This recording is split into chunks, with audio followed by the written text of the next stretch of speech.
বাণীকে মেয়ে বলে স্বীকার করে জড়িয়ে ধরে কান্নায় ভেঙে পড়ল পিনাক্ষী। দেখে রেগে গেল মৌলি। হ্যাঁ বন্ধুরা, এমনটাই দেখা যাবে। তাই সম্পূর্ণ জানতে ভিডিওটিতে লাইক দেওয়া, চ্যানেলটি সাবস্ক্রাইব করে দেখতে থাকুন। গল্পের শুরুতে দেখা যাবে তানিয়া ঈশানীকে বলছে, দিদি ভাই তুমি নাকি কিছু খাচ্ছ না। তখন ঈশানী সেখান থেকে তানিয়াকে নিয়ে চলে যায়। ওইদিকে বাণী বলে, মিস্টার চ্যাটার্জি, মাম্মামকে নিয়ে তো ঘরে চলে গেল। মাম্মাম কি পারবে মাকে খাওয়াতে? তখনই অনিরুদ্ধ বলে, আলবাত পারবে, কেন পারবে না। তুমি শুধু দেখতে থাকো এবার আমাদের মেয়ে কি করে। তখনই বাণী বলে, আমার না খুব ভয় করছে মিস্টার চ্যাটার্জি, মা খেতে রাজি হবে তো? ওইদিকে মৌলি বলে, দেখেছো মমকে নিয়ে কেমন পিচ্ছিটা ভিতরে চলে গেল। তখন নয়নতারা বলে, দিদি ভাই দাঁড়িয়ে দাঁড়িয়ে মজা দেখতে থাকো, দেখো না কি হয়। তারপরে দেখা যাবে তানিয়া ভিতরে গিয়ে ঈশানীকে বলে, দিদি ভাই তুমি কি মায়ের উপর রাগ করেছো? মা না সেজন্য খুব কষ্ট পাচ্ছে, জানো তো, মা তোমাকে ভীষণ ভালোবাসে। আর মা তুমি কষ্ট পেলে মাও খুব কষ্ট পায়। যেমন মা আমি কষ্ট পেলে মা কষ্ট পায়, ঠিক তেমনই জানো তো। তখন ঈশানী বলে, আমিও তো তোমার মাকে খুব ভালোবেসেছিলাম, খুব যত্ন করেছিলাম, কিন্তু তার প্রতিদানে তোমার মা কি করলো বলো তো। তখন তানিয়া বলে, জানো তো দিদি ভাই, আমার মায়ের মন খারাপ হলে না আমারও ভীষণ মন খারাপ হয়। তখনই ঈশানী বলে, মনটা কোথায় আছে দেখি তো। এই বলেই তানিয়াকে হাসাতে থাকে। তারপরেই তানিয়া বলে, আচ্ছা দিদি ভাই, আমার মন খারাপ হলে না মা আমাকে নিজের হাতে খাইয়ে দেয়, আমি তোমাকে খাইয়ে দেই। তারপরে এই বলে খাবার আনতে চলে যায় তানিয়া। ওইদিকে তানিয়াকে দেখে বানি আর অনিরুদ্ধ বলে, মাম্মাম কোথায় যাচ্ছ? তখন তানিয়া রুটি আর জ্যাম নিয়ে আবার ঈশানের কাছে চলে যায়। ওইদিকে বানি আর অনিরুদ্ধ অবাক হয়ে যায়। ওইদিকে নয়নতারা বলে, না না, তোমার মাকে কিছুতেই খাওয়াতে রাজি করতে পারবে না। ওই ছোট এই 1.5 ফুটের মেয়ে কিনা ঈশানীকে রাজি করাবে, কোনোদিনও সম্ভব নয়। এই বলেই নয়নতারা বলে, আমি তোমার মাকে এখনো বাগিয়ে আনতে পারলাম না। ওইদিকে তানিয়া রুটি আর জ্যাম নিয়ে আসলেই ঈশানী বলে, তানিয়া কি করছো? তখন তানিয়া রুটিতে জ্যাম লাগায়, তারপরে রুটিটা রোল করে নেয়। তারপরে ঈশানী মুখের সামনে ধরে বলে, দিদি ভাই এটা খেয়ে নাও, জানো তো আমার ক্ষুধা পেলে মা আমাকে এটা খাওয়ায়, মায়ের ক্ষুধা লাগলেও মা এটা খায়। তখন ঈশানী বলে, আমার ক্ষুধা পেলেও না আমি এটা খাই। তখনই ঈশানীর বাণীর কথা মনে পড়ে যায়, যে বাণীর এটা খুব পছন্দ। তখন তানিয়া বলে, তাহলে দিদি ভাই তোমার তো ক্ষুধা পেয়েছে, তাহলে তুমি আমার হাত থেকে খাবে। এই বলেই ঈশানীকে খাইয়ে দেয় তানিয়া। তখন ঈশানী খায় আর তানিয়াকেও খাইয়ে দেয়। তখন ঈশানী মনে মনে বলে, কেন আমার নিজের মনে হয় ওদের, কেন মনে হয় যে ওরা তিনজন, আমরা তিনজন একই সুতোয় বাঁধা। না না, আমি মৌলির সঙ্গে কোনো অন্যায় করছি না তো এসব কথা ভেবে। ওইদিকে দেখা যাবে মৌলি বলে, ঠাম্মি মা আবার খেয়ে নেবে না তো? তখনই নয়নতারা বলে, না না, তোমার মাকে খাওয়ানো এত সহজ নয়। তখন নয়নতারা খুব ভাবতে থাকে যে কি হবে। ওইদিকে অনিরুদ্ধকে ফোন করে সাথী, আর ফোন করে বলে, অনিরুদ্ধ ওদিকে কি হলো, কিছুই তো জানালি না। তখন অনিরুদ্ধ বলে, কি বলবো মা বলো তো, আমরা তো কেউই মাসিমণিকে খাওয়াতে পারলাম না, এখন হায়ার অথরিটি গেছে।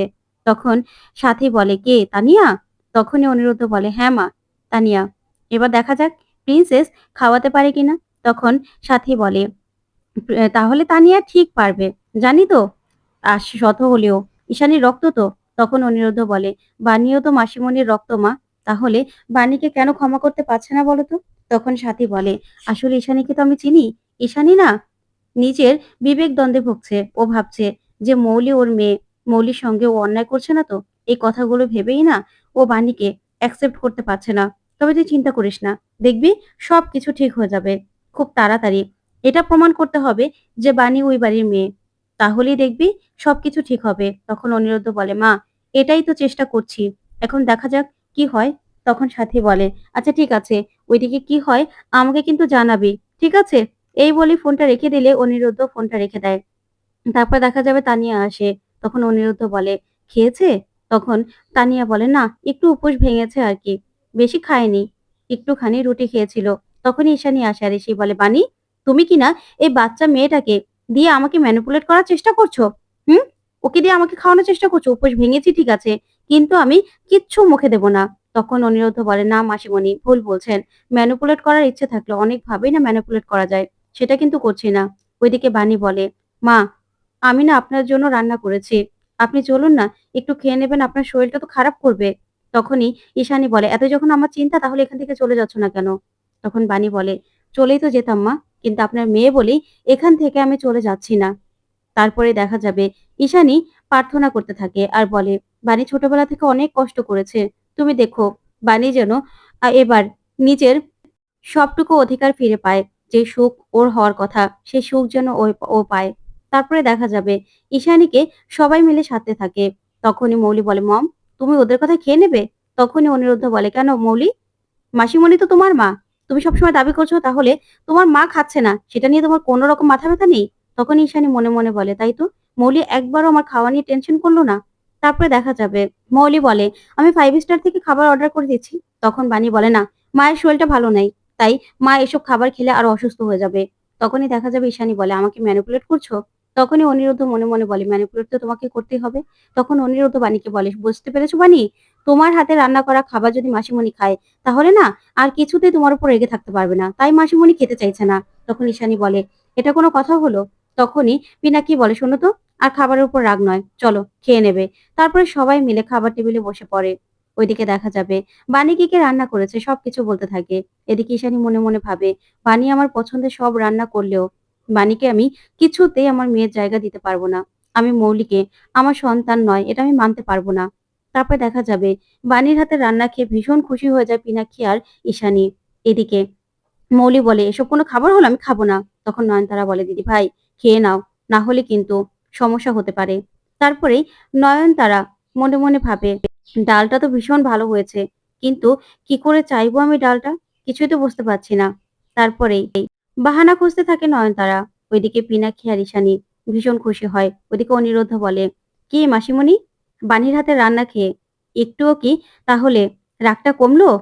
তখন দেখা যাবে তানিয়াকেও নিজের হাতে খাইয়ে দিতে থাকে ঈশানী। তারপরেই ঈশানী বলে, "শোনো, রান্নাটা খুবই ভালো হয়েছে ঠিক আছে, কিন্তু বানিকে আমি কোনোদিনও ক্ষমা করতে পারবো না।" তখন এই কথা শুনে বানি খুব কষ্ট পায়। তারপরে বানি বলে, "কেন মা? আমাকে আপনি মেয়ে হিসেবে কেন মেনে নিতে পারছেন না? আমি অশিক্ষিত বলে?" তখন তো এই কথা শুনে পিনাক্ষী আর ঈশানী অবাক হয়ে তাকিয়ে থাকে। তখন নয়নতারা বলে, "শোনো, তুমি যেই শিক্ষা না তোমার, তুমি এই বাড়ির কাজের মেয়ে হওয়ারও যোগ্যতা নেই। আমার যদি আগের ক্ষমতা থাকতো না, তোমাকে এই বাড়ি থেকে ঘাড় ধাক্কা দিয়ে আমি কখন বের করে দিতাম?" তখনই অনিরুদ্ধ রেগে যায়, বলে, "ঠাম্মি, প্লিজ মুখ সামলে কথা বলুন।" তারপরে পিনাক্ষী বলে, "ছোট মা, এসব কথা আর কখনো বলবেন না। এসব কথা বলা একদম সাজে না। বুঝতে পেরেছেন?" তারপর পিনাক্ষী বলে, "বানি, তোমার হাতের রান্নাটা না ভীষণ ভালো হয়েছে। আর ডালটা আমাকে আরেকটু দাও তো।" তারপরে বানি দেয়। ওইদিকে অনিরুদ্ধ বলে, "আসলে বানি, এই যে মাসিমণি যে বলল যে তোমার হাতে রান্না খেয়েও তোমাকে ক্ষমা করবে না, এ কথার কিন্তু আরেকটা মানে আছে। তার মানে তুমি প্রতিদিন রান্না করে খাওয়ালেও না মাসিমণি তোমাকে কিছু বলবে না।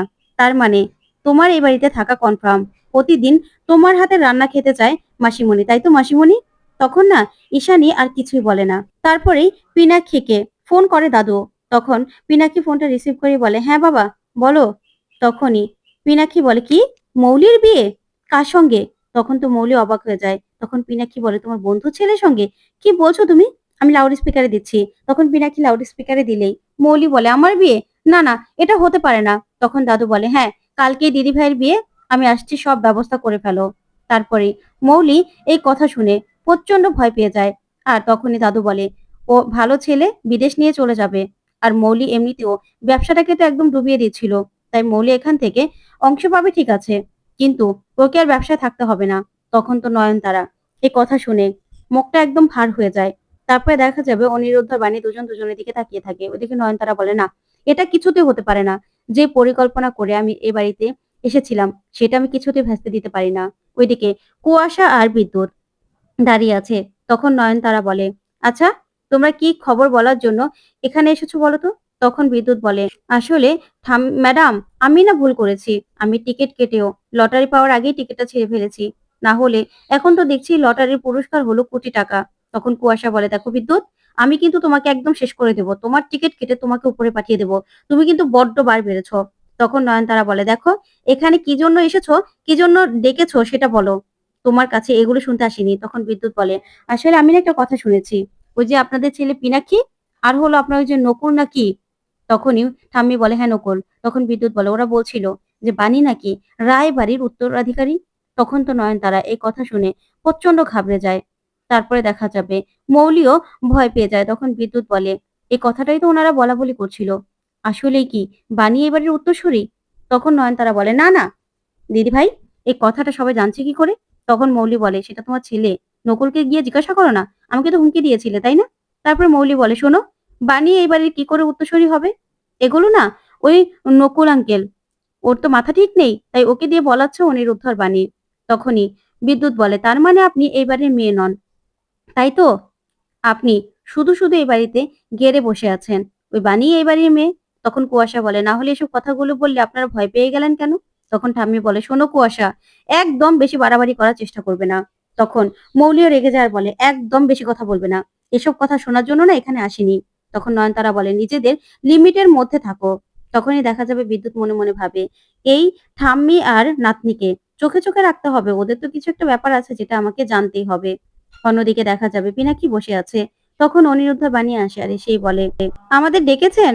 তখনই পিনাকি বাণীর কাছে আসে আর ওর যে মেয়ে নকুল বলেছিল সেটাই ভাবতে থাকে। তো বন্ধুরা, কেমন